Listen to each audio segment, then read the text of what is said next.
Invento. We're best friend. Yun at yun lang yun. Yes.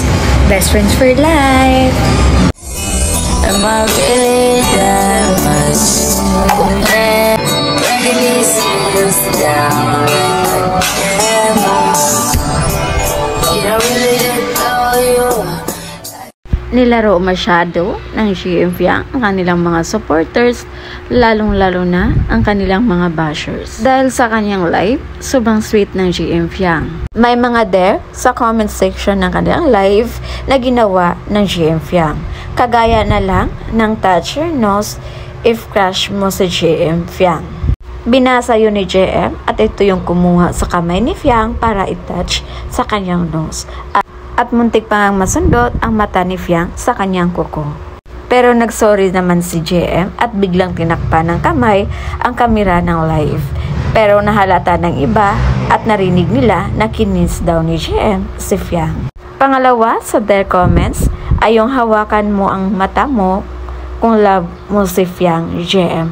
At ginawa naman yun ni JM na kunwari hinawakan ng mata dahil napuwing daw siya. Kaya nagkagulo yung mga fans. Lalo na at lagi pang nadulas si Fiang sa pagtawag ng love kay JM. At yung pinapakita nilang tumatapang na sila dahil sobrang naging sweet na nila sa harap ng kamera ngayon. Pero sa part ng kanilang live, medyo naguluhan yung mga fans ng JM Fiang dahil ang sabi ni Fiang na nag-imbento lang daw ang mga fans about love na endearment.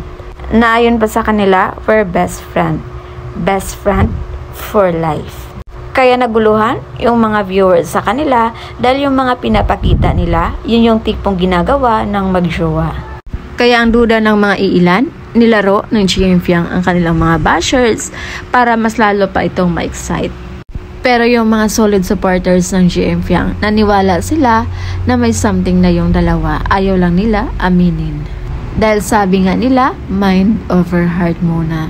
Career muna bago love life. So yun muna yung pa-update natin guys. And again, this is Vinilus TV. Thank you for watching.